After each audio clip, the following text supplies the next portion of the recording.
And welcome back to another episode of the Weekly Journal. This is episode number 13. I am your host, Chuck Riv. I'm here with the one and only Billionaire Brown. Mr. Brown, what's going down? Everything's going down. You know what I'm most excited about? What's that, sir? I typed in Billionaire Brown on iTunes. Yeah. And it came up. The show? So, yes, the show.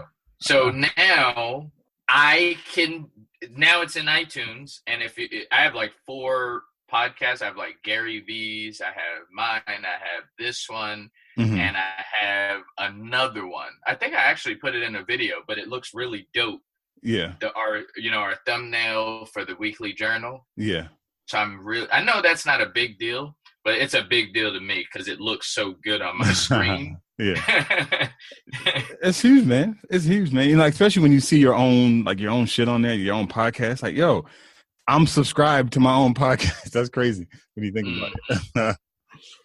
So it says, a podcast hosted by Chuck and Billionaire Brown, the Weekly Journal, insights into entrepreneurship, Black Podcasters Network. I'm good. Like, life doesn't get much better. In the podcasting world, the thumbnail looks dope. I'm subscribed. I wrote a review. And how many episodes in? We are like, 11 or 12? Yeah. Yeah, they should be able to see. By the time they hear this, they should have about 12 to 13. And they need to leave us one review. Yeah. Be sure to leave a review. The Weekly Journal. You can find us on iTunes.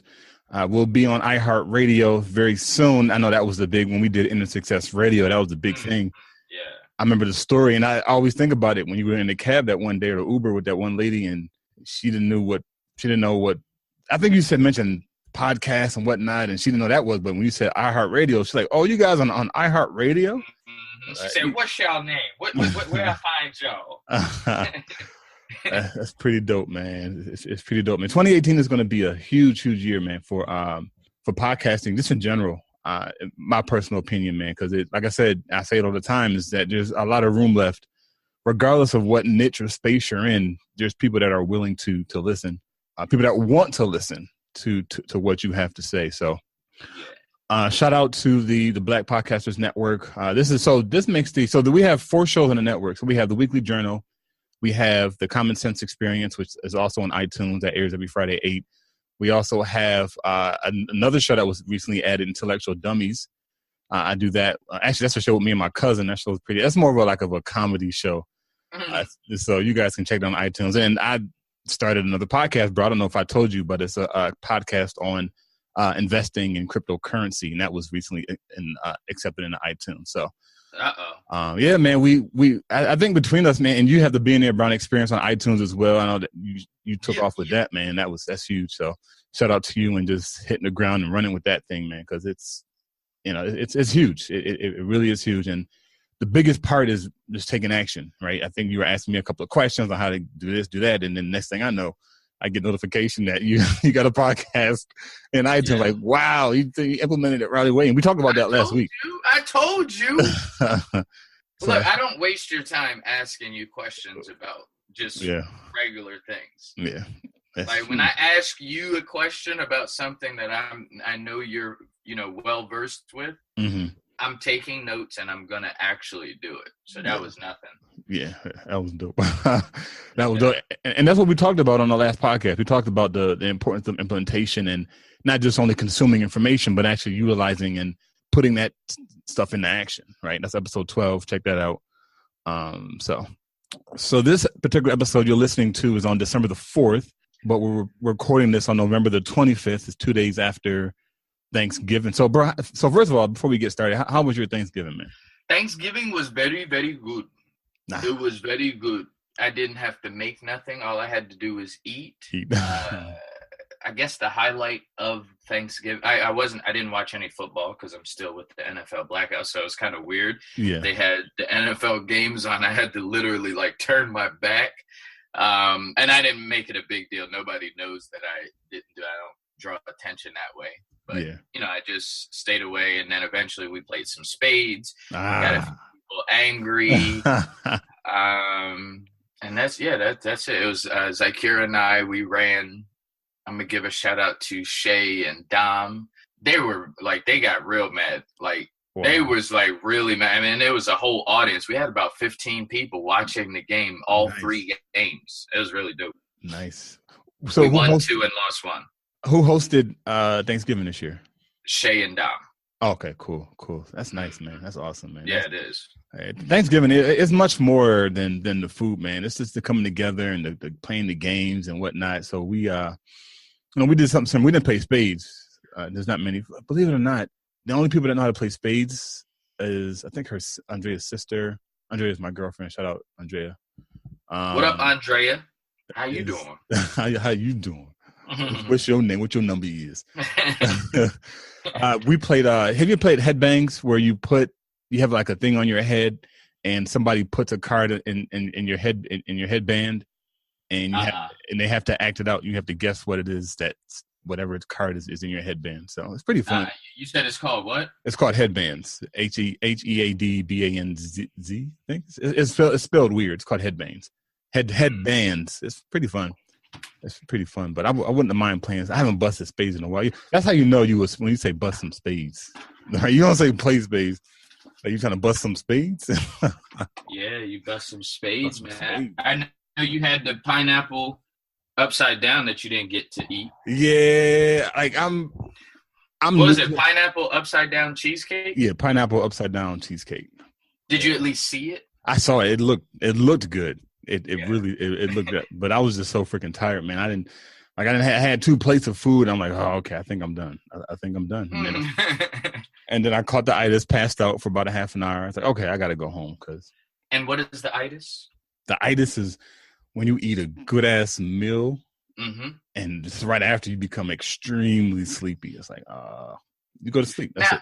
Is the itis just because we used to say it was just for black people?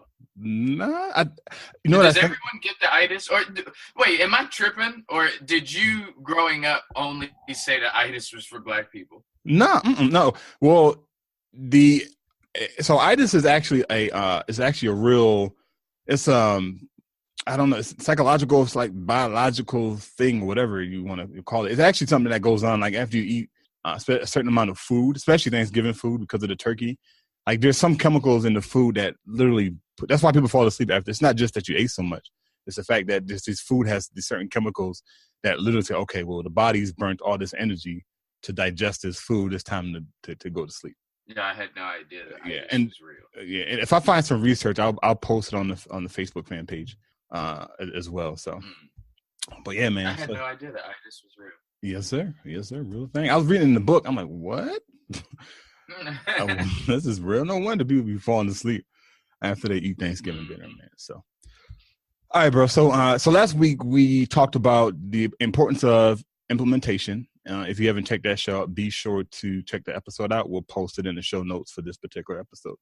So I want to actually talk about what happens before implementation, right? So then you probably say goal setting. Well, what happens before goal setting? And then we may talk about goal setting on the next episode. But before goal setting, you have the importance of clarity, right? Becoming clear on whatever direction, whatever goal you want to. Now, just for context, you just said before goal setting is this. Clarity. You mean before implementation, you said, right? No, because and I guess we're sort of doing it backwards. So you have clarity, goal setting, then implementation, at least in my opinion. I don't know if you agree with that or not. You know what I mean? So on No, go. Okay, yeah. So the importance of clarity, right? Whenever we set goals, sometimes we set goals based off of somebody else's dreams, off of somebody else's desire, right? And this has happened to me before, right? I was reading a book and I've read several books. Like, oh, wow, that sounds like a good goal to achieve. And I'll sit it down and write it down. I'm like, you know what? I don't really want to, I don't really want to achieve that. You know, like, like, this may sound weird. He heard somebody's goals. Hey, I said that too. I like that. Like honesty. Like if I'm reading the book, because full transparency, like I don't have a desire to make 6 figures a month. I don't. That's not one of my desires. Right? 6 figures a year, probably $500,000 is good for me, and I'm good. Right? I don't have a desire to make 6. But if I'm reading the book and somebody writes in there, oh, in order to manifest the $100,000 a month or plus a month, you have to do X, Y, and Z. Most people are like, yo, wow, that would be like a cool goal to achieve. Now, will I stop myself from reaching there? I wouldn't. but I'm not shooting for six figures. That's somebody else's goal. All right. So the importance of clarity is like, what do you want? What is your desire? What values do you have that you can tie into the goal setting process? So, bro, I don't know if you have any comments on this or any experience with this personally, as far as becoming clear and making sure that whatever goals we're setting, that there are goals and they're not somebody else's goals. No, keep going. I don't have anything yet.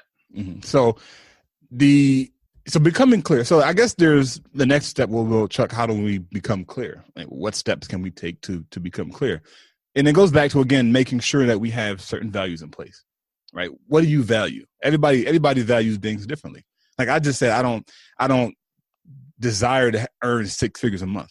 Somebody else may, right? For one, the guy that I always shout out a lot of the time is Pat Flynn. If the stuff he posts online is accurate, he makes over, I think he's probably over $200,000 a month. $200,000 a month, right? That's over $10 million a year. He's netting or grossing, whatever, right? But was that his goal when he first got started podcasting? Who knows, right? Was that something? Does he value money? Who knows, right? But again, that's where he is now. So I think for us, being entrepreneurs, and because it's so easy, especially with the advent of smartphones and the internet and the different platforms we have to express ourselves and reach out to different people, I believe that we're inundated with so many ideas, with so much information, it's hard to really block stuff out. And it's like, okay, well, what do I want? What are my needs? What are my desires? It's as if we're taking on somebody else's dream, somebody else's vision. What's Eddie Murphy's role in Coming to America? Mm-hmm. The Prince of Zamunda. Was he Semi or Hakeem? He was Hakeem. Okay, Hakeem. You remember Hakeem was trying to teach us that in that movie, if you think about it. Remember the girl, she only wanted to say what and then he had to stop her. He kept stopping her like, oh, yeah. I know you know what I like, but I need to know what you like. Right? Yeah. And I think that in a funny way, it's saying the same exact thing, but he was trying to teach her. He doesn't want her to know what he wants. He wanted her to know what she wants, but she didn't know what she wanted because her whole life she was living off of what other people's goals were. Yeah, that's a very, very good tie-in, man. Shout out to Coming to America, producers of Coming to America, whoever produced that. One of my, not one of mine. That's my favorite movie of all time. Even in 2017, I've been alive for 34 years. Coming to America is my number one favorite movie, hands down. But yeah, I mean, you're right. Like she was saying, I've been grown up to train and serve you. So he was asking her questions. And he was like, well, what type of movie do you like? Whatever movie you like, right? Mm-hmm. So he was trying to get like, look, I know what I like, right? I know what I value, but what do you value? What do you like? And unfortunately, she was programmed to where she didn't know what she liked. She didn't know what she valued. And that turned him off.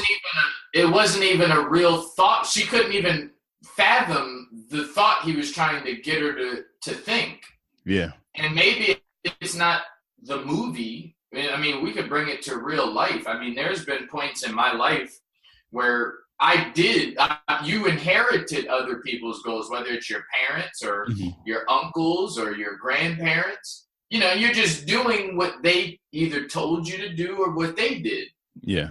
And you have no idea. You've never thought, like, wait a minute, is this what I want to do? Yeah. Yeah. And that happens more often than not, unfortunately, right? You always hear stories of parents who were successful doctors and they have a child and they want that child to be a doctor. And the child doesn't want to be a doctor, right? They want to be they want to start a farm, right? They want to get into the arts, right? I heard a story, and I can't recall where there was a doctor who she went through the whole process. She became a doctor, and she didn't want to become a doctor, right? Her parents, she was from a very strict background, and her parents were doctors. So, of course, she followed the natural route. And she wanted to raise horses, and she was miserable. She was miserable being a doctor. And one day she said, you know what? Fuck it. I'm not doing this anymore. So she quit medicine, and she went to raise horses, and she was more happy than she'd ever been in her entire life.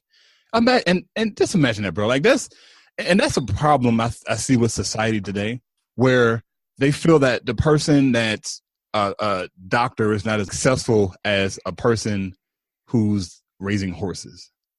right? And of course, you really can't compare. It's like apple to oranges. Like they're two different totally fields. Of course, doctors are important. They play an important role in American medicine and medicine across the world in general.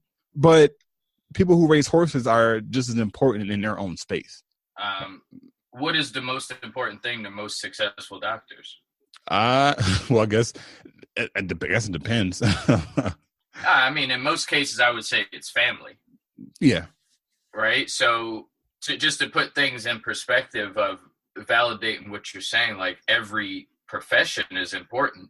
So the doctor, that's very important. But what's important to that doctor is probably his or her family. Yeah. And when the kid wants to go horseback riding, there's nothing that gives the doctor more joy at that point than to take their child to go horseback riding, to be taught how to ride a horse. Yeah.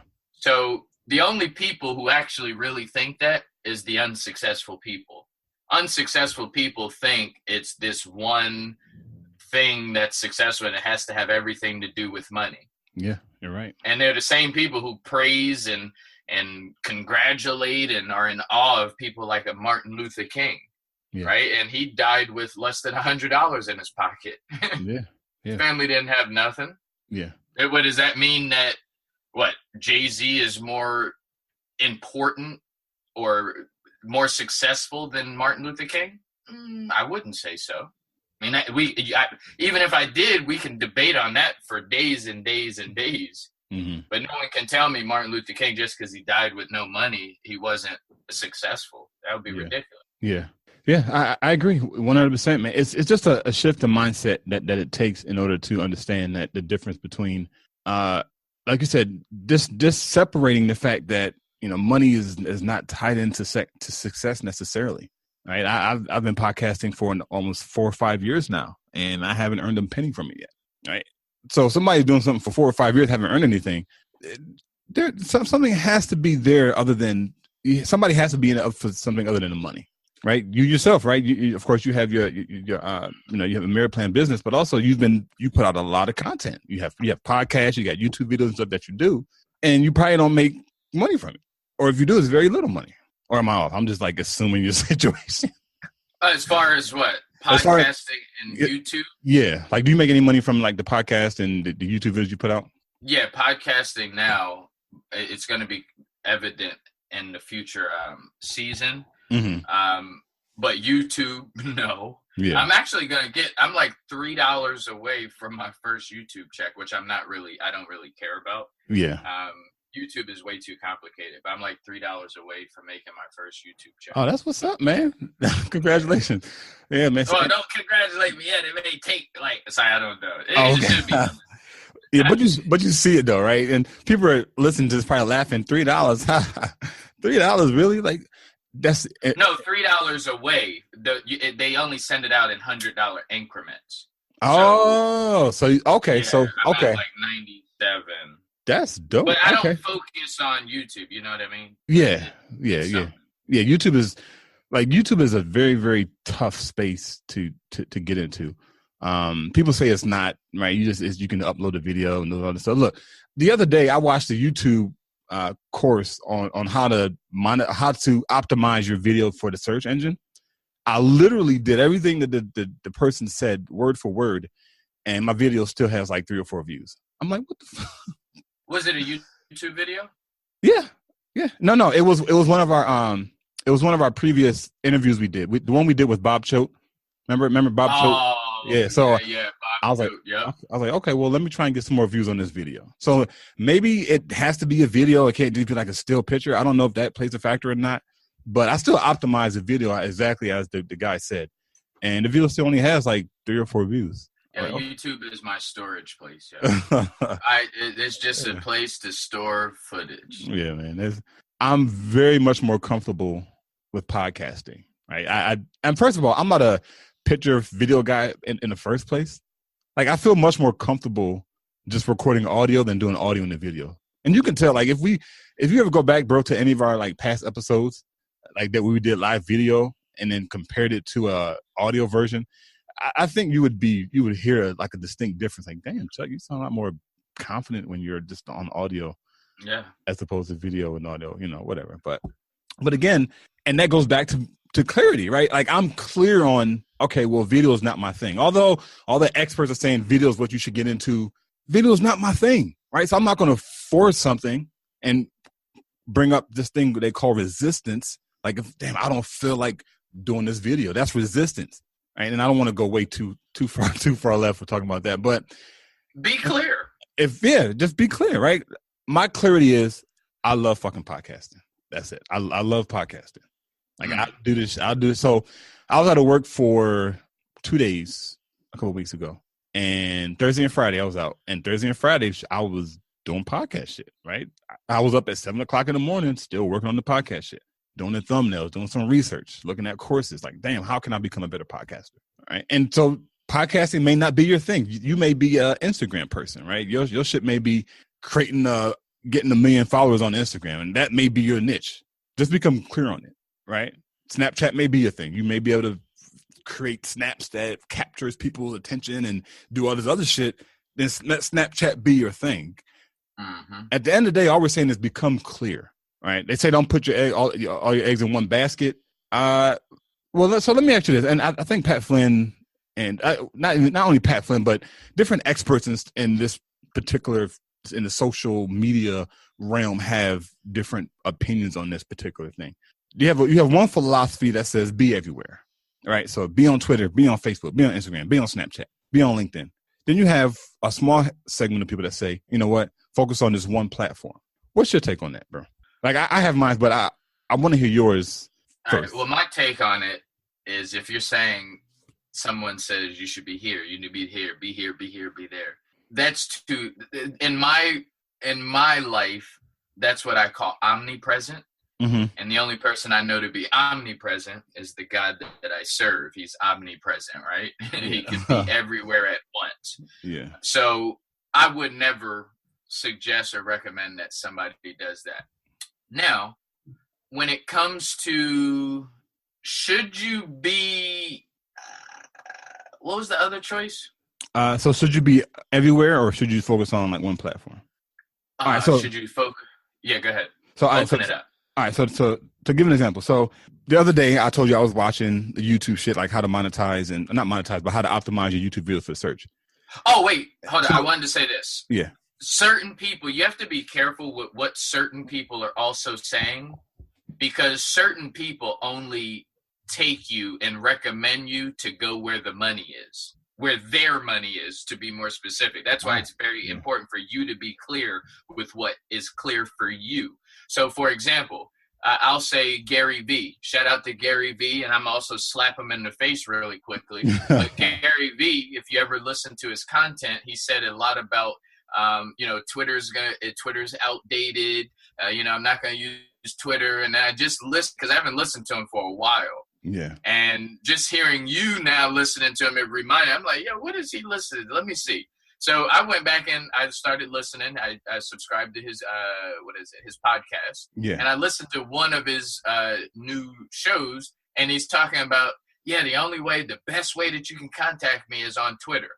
And I know he's an investor in Twitter. And I know when he was saying Twitter's, it's kind of fading away, he was on his whole Snapchat kick, his Twitter stock was probably going down. He was probably pulling money from his Twitter investing.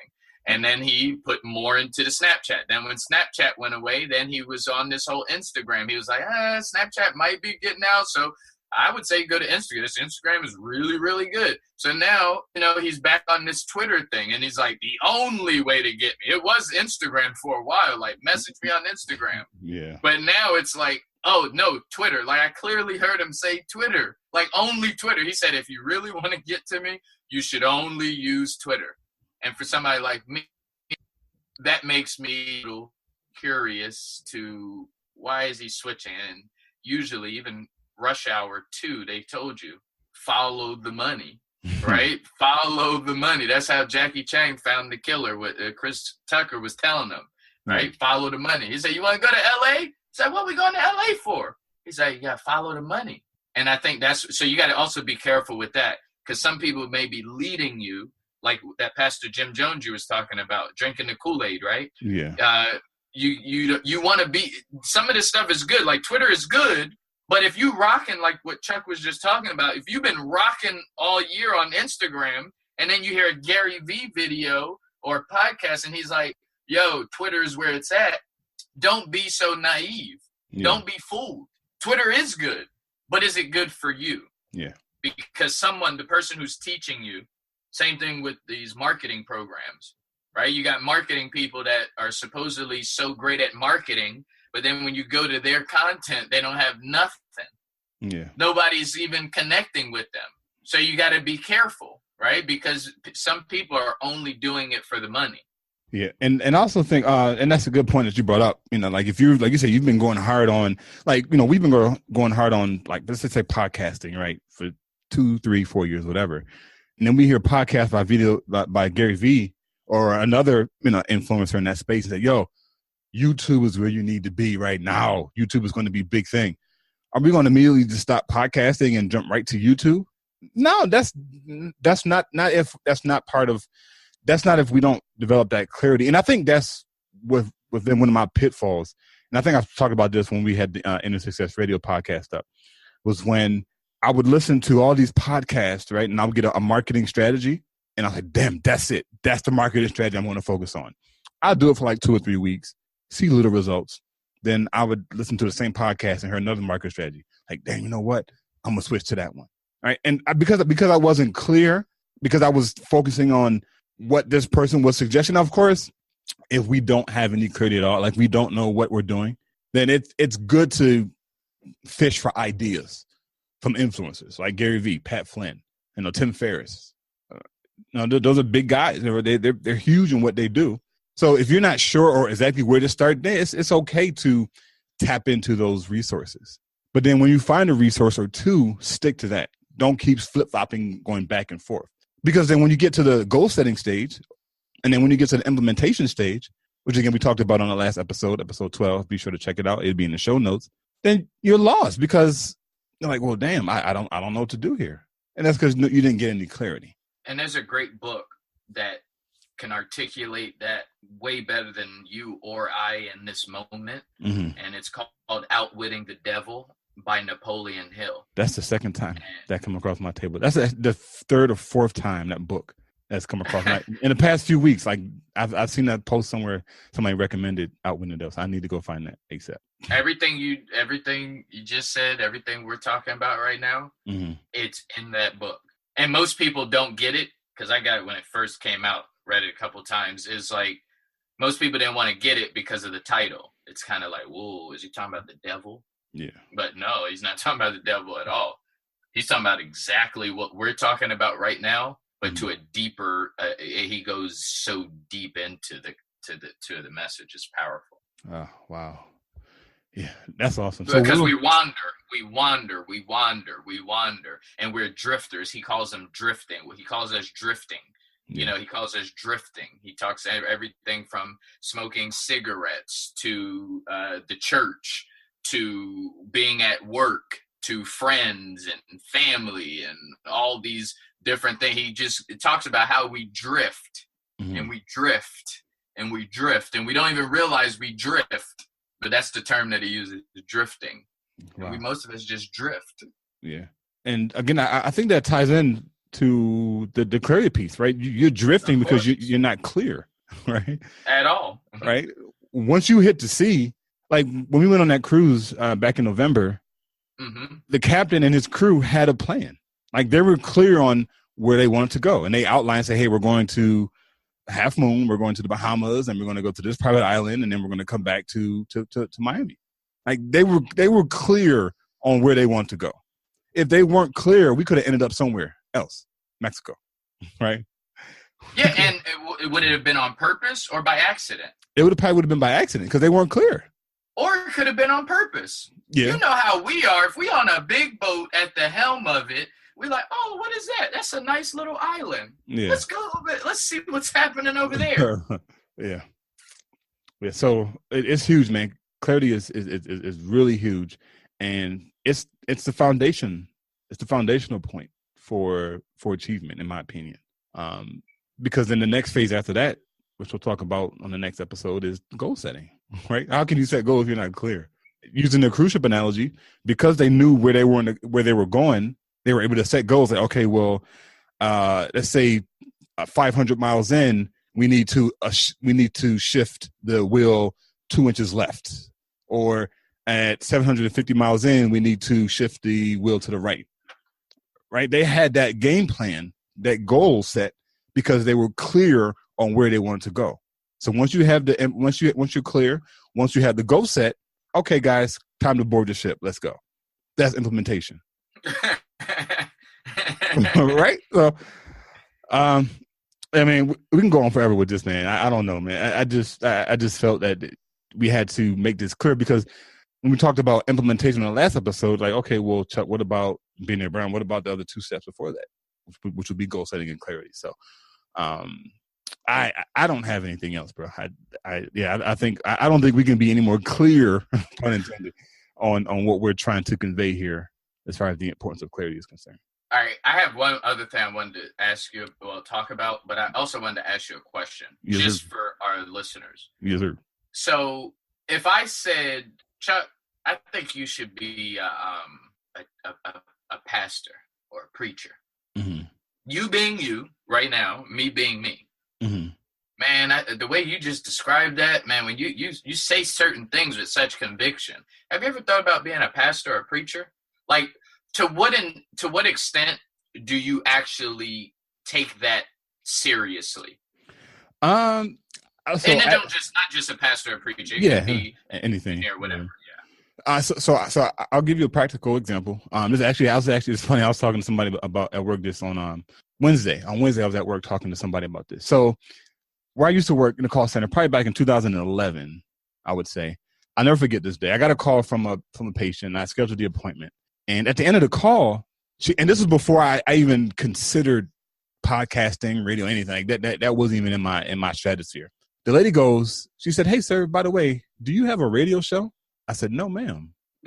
She goes, and literally this is what she says. I'm paraphrasing. She goes, "Well, sir, if you had one, I could listen to you all day. You have such a nice, smooth voice." I said, "Wow, thank you." All right. And so after that, I'm like, okay, well, the wheels started turning. I'm like, okay, cool. And it happened a couple of times after that. Not to that same extent, but somebody said, "Yeah, you should have a really good voice. You have a speaking voice. You should be a radio host. You should be a speaker." I'm like, okay, thank you. But the biggest part, and I don't know if you remember this, bro. This was when we interviewed Aaron Marcus, the actor from The House of Cards. Mm-hmm. And remember when we stopped recording, and at the end, he said, "Hey, Chuck, do you do voiceover work?" I said, "No, I don't." He said, "Well, you should consider it. You have a really good voice for it." I said, "Thank you." Right. So that right there was a confirmation. And at that point, we were already into a podcasting thing. Yeah, but you're clear on podcasting, being behind the microphone, radio. Yeah. So being clear, you're already clear. And that's why I wanted to expose the person that's listening that is clear on something. Yeah. They may not see the light at the end of the tunnel, but they're clear. They're so clear on something, but people keep saying, like right now, you know what you're clear. Yeah. Hey, I got this voice thing. That's why people keep saying the same exact thing. You're clear. Yeah. But what if somebody just out the blue throws you for a different loop? Like, and you're down in your podcast and like, yo, the money's not coming in. But now somebody says, let's say you should bake cakes. Yeah. Yeah. Like, do you entertain that? Do you write it down, like, and store it for like years later to come back to it? Because you're clear. We understand you're very clear. We all know you're clear. Yeah. But what does someone do when they're clear, but voices from the outside, some that you trust, some that you don't trust, throw you something else? Yeah. So in that case, so what I did was, because again, at that point, I didn't have any radio show and I didn't have anything. So when she said that, the wheels in my head started turning. Now, I didn't write it down because that was a very distinct moment in my 34 years of life. Like, nobody, like, it's rare for people to come up. Like, just imagine you, like, we were in Walmart, right? And somebody came up to you and said, "Yo, Billionaire Brown, bro, you should be a cookie baker." or or you should open a lawn business. You're like, where did that come from? You don't even know me for Adam for me. What are you talking about? Right? But it's those chance encounters that get the wheels turning. So I would suggest writing it down, right? So if we're in Walmart and the guy comes up to you, a woman comes to you and says, hey, Billionaire Brown and Chuck, you guys should open a lawn business. Okay, let's write that down. Let's figure out why they said that, right? And then if it comes up repeatedly, then that's something that you may want to look into or consider, because God's going to keep knocking until you open the door. But you don't run to it. Yeah, nah, you don't. You let it. Me personally, I could be way off, and bro, you let me know if you disagree. I believe once somebody finds their calling, like the struggle is over in terms of what you have to do in order to achieve it. Right? You'll still have roadblocks, but the struggle won't be as tough if you're on path to your calling. Like for me, for like this podcast and shit, bro, I'm to the point now where I can get somebody up and running. Like if you were to refer somebody to me to say, Chuck, this person wants to start a podcast, I can put together a game plan for them, and I can have them up and running for a podcast by the end of Saturday. By the end of today, they'll have a podcast up and running, right? And that's natural, right? It's not that I have to try to figure this stuff out, right? And or you listening in, right? Like, bro, you're a speaker, right? You speaking you're a communicator. That comes natural to you. I'm pretty sure you have challenges in just areas where you need to grow still, but overall, this is natural. You can put it like you do a lot of Facebook Lives. Like I just can't start a Facebook Live and carry on the conversation for 10 to 15. No, that's gonna be a struggle for me, right? Or somebody else may they may bake cakes or do cookies, right? That's their zen. Like once they start getting to that point, they're zenned out. That's the word I like to use when I'm because people ask me like when I like clean the kitchen, like I zen out when I clean the kitchen, especially if I'm pissed off. Like if you want your kitchen clean, piss me off and invite me over, and I'll clean the hell out of the kitchen. Like, damn, I'll piss you off more, Chuck. Damn. That's funny. But yeah, so I don't know. I hope I was able to answer the question, and it wasn't unclear. Yeah, you did. I mean, I'll squeeze out the part that I like that you said write it down. If somebody says something that they see something in you, don't just run to it. To paraphrase, you said write it down and see why. Like, what made this person? What is it about? Start doing some self-analysis of yourself, evaluate yourself, and try to get why did they ask? Or even if you have the opportunity, ask that person, why do you think that? What about you made me think that? Yeah, I love the fact you didn't say just run to it, because I think that's what a lot of people are doing. And they say you should be a singer. They hear somebody sing one song or humming a song. They say, you should be a singer. And then they go on and they go and sing. And eventually they stop singing. And they wasted a large part of their life just because someone said you should be a singer because they heard you humming. Yeah, exactly. I agree 100%. And like you said, don't just run to it. But of course, if it comes up multiple times, then you'll now be more clear. Like, okay, maybe this is the path I need to start looking at and considering. So you already got past the writing it down phase of it. Now you're at the point where, in my example, multiple people have said this to me. So I'm like, okay, well, maybe this is something that I need to consider. How many? I would say. No, say the word again.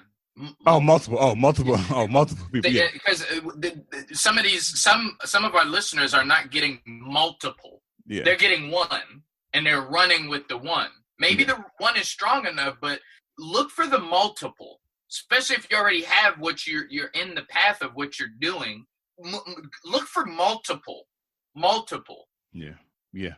And also, so last thing that I have. So if you're already thinking something, right? Say if you're already thinking you want to be a ballerina dancer, right? You haven't told anybody. This is a thought that popped in your head. You started doing a little bit of research. And then somebody comes up to you the next day or day after or whatever, 2 months down the line and says, hey, I noticed how you move on your feet. You should be a ballerina dancer or a salsa dancer, whatever. Then I think at that point, me personally, I believe that's a point where that's like that confirmation. Like, okay, well, I've been thinking this. Now this person came up to me and said it. That's the confirmation. So it's kind of like two people. It's yourself and somebody else. Right? Because up until that point where that lady told me that, like I didn't podcasting wasn't even in my stratosphere. I wasn't even thinking anything about podcasts. I didn't even know what the hell a podcast was. Right now, I know I liked listening to radio shows, but that's different. And there's a lot of people that like listening to radio, but they don't want to do radio. So when she said that, like, okay, let me write this down. It's a mental note. And then when it came up multiple times after that, I'm like, okay, maybe I need to consider this. And then when I did it, I'm like, wow, this is it. Right? This is it. All right. So there's different ways of looking at it, man. And there's different ways of approaching it. But at the end of the day, all we're saying is make sure you become clear on what it is you want to do. Once you have that clarity, that will propel you forward to the goal setting and the implementation phase. Absolutely. So, oh man, I don't know how long. The only health thing I wanted to throw in. The health thing is it took me 37 years. I'm 5 days away from brushing my teeth twice a day. Literally every day? Every day. I took a 45-day challenge. Yeah. 45 consecutive days. I did it for a week the first time, and then I messed up one night. Mm-hmm. So I had to start all over. So this is actually the 45th. Well, I'm on the 40th day right now. Today's the 40th consecutive day I've been brushing my teeth twice a day. Oh. And I think that's a big, because we always got thrown something with health. I think that's because a lot of our health issues come from the mouth. That's true. I always wanted to do it as like a dream of mine. So the fact that I'm 40 days in, mm-hmm. It's like, damn, that's really big. But twice a day, it's powerful. That's true. And a lot of people may or may not know this. I don't want to say a lot of people don't know. A lot of people may or may not know it. But stink breath comes from your gut. It doesn't necessarily come from your mouth. Like if your breath stinks, that means that there's something going on in your GI tract. Like you need to do some type of detoxing, some type of flushing of your because think about it. When you're talking, your breath is coming out your mouth. Or it's coming through your mouth. It's not coming out your mouth, but it's coming through your mouth. And then when you talk, your gut, your stomach contracts because you're using your stomach muscles your diaphragm to talk. So just consider that, gut health is very, very important. They say gut health and also colon health. Like that's the foundation of all sickness. Wait, gut health is real? Yeah. Oh yeah. Wait, how do you fix your gut? Your gut. Well, of course, of course, it's the foods that you eat. Like when you first wake up in the morning, like they say, your breakfast should be 2 liters of water, because when you wake up in the morning, you've been fasting for 8 or 9 hours, most people, and if the first thing you put into your body is bacon and potatoes, like you're like shocking you're shocking your digestive system. So you have to just imagine waking up a baby. Like if you got a baby and you come in there and splash cold water, ice cold water on the baby, you're shocking the nervous. I know that sounded really crude, like really cruel. I'm gonna use a grown ass person. I don't know why I said baby. You use a grown ass person and you come in there and you start violently shaking them, like you're shocking them to wake up, and that's not good for the body.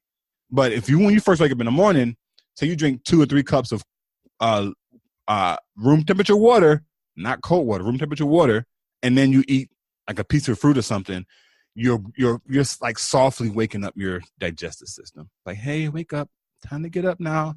You've been asleep for 8 to 9 hours. Time to get up. So just consider that. I've been actually doing that for the past week and a half now, and it's amazing, right? Right. So doing what? So getting up in the morning, drinking water. So I'll drink like 2 cups of water, and then I'll either eat a piece of fruit or drink like a cup of tea. I love tea. Really quick, tea recipe my mother gave me. Shout out to Arlene, Reggio, Mama Dukes, love you. She recommended ginger and cayenne pepper tea. Now, ginger root? Yeah, ginger root. Yeah. Okay. So you can do the ginger root, or she does the actual ginger root. So she boils the ginger for probably about 45 minutes. She'll add in a little cayenne pepper, lime too also. And she'll add in a little bit of lime, and then she'll sweeten it with like honey or agave. And oh my goodness. So I didn't get the lime piece, and I did the actual tea bag. So I did tea bag. I use agave, and I sprinkle a little bit of cayenne pepper on there. Man, you'll feel amazing. It's one of those experiences where you'll have to try it for yourself. I can't even. You just feel really good. You got to boost the energy. So if you're a coffee drinker, and you want to get away from coffee, that'd be a good replacement for coffee. So how often do you brush your teeth every day? I do at least once. I try to do 2 times, for obviously in the morning and at night, but I do it at least once. Usually in the morning. Yeah. No. Yeah. Usually in the morning. No. It's definitely in the morning. You go to work, you get brush stinking. You brush your teeth? No. I brush it tonight. I'm brushing tonight. Do you floss? I do floss. How often do you floss? I'll probably say a few times a week. I don't floss every day. Not as consistent with the flossing as I am with. But how often? If on average? I'll probably say 2 or 3 days out the week. Okay, 2-3 days out the week. Yeah. Okay, I'm coming for that too. Oh, the flossing piece. Yeah. How often do you get your teeth? I need to have it. So, I know because I know, but with the this is one of the aspects of your business is that I don't. The last cleaning I had was 3 years ago. Oh, that's not bad. Yeah, you said it's not bad. I thought you're supposed to. Not bad at all. Oh, okay. I thought people were supposed to get it like clean like twice a year or once a year or something like that. Once every 6 months. Yeah, that's what the dentists say. Yeah, of course. Well, they're gonna. That's how they get paid. That's how they get paid, right? Really agree with them, yeah. Like we would be fools to tell you don't listen to this podcast for another 3 years. Like, well, no, you need to listen to this podcast every day. 3 times a day. Replay it, rewind it, write us a review. How many reviews can you write per podcast? One. You can only do. I mean, if you have multiple emails, then you can do or multiple. So you can only do one. Is it one per episode or one period? One period, I believe. I don't know. I don't think you can write reviews on individual episodes. Hold on, let me pull up. Let me pull up and see. No, you can only do for the entire podcast, not individual episodes. Damn, really? Yeah. Yes, sir. Well, if you haven't left us a review yet, we need that review. We really do. Bad. Yeah. Again, we read all of the reviews. We read all the comments, whether you guys hit us up on Facebook or on iTunes, or we're going to soon to be on iHeart. Leave us a review. Let us know, like an honest review, right? Let us know if you like what we're talking about. Let us know if you don't like it. Also, let us know what you would like to hear us talk about more and what you would like to hear us talk about less. We cannot guarantee, because Chuck and I are very clear in the vision that we have for this podcast. So we can't guarantee that whatever you say will make the adjustment. But between Chuck and I, we will definitely sit down. We'll talk about it. We'll go to the drawing board with it. So your reviews mean the world to the future of this podcast. So for that, we're very grateful. Awesome, man. And thanks so much, bro, for putting that plug in. And again, to be sure to check out the other shows on the network. We have the Weekly Journal, the Entrepreneurship podcast. We have Intellectual Dummies. That's more of like a political / comedic show. We have the Common Sense Experience. That's more so the political. And then we have the Smart Crypto Investing, which is for people, anybody interested in investing, and particularly cryptocurrency. And so the Facebook fan page, Podcasters Network. We also have the individual page for the Weekly Journal, and it's titled The Weekly Journal. So be sure to hit us up over there. And until next episode,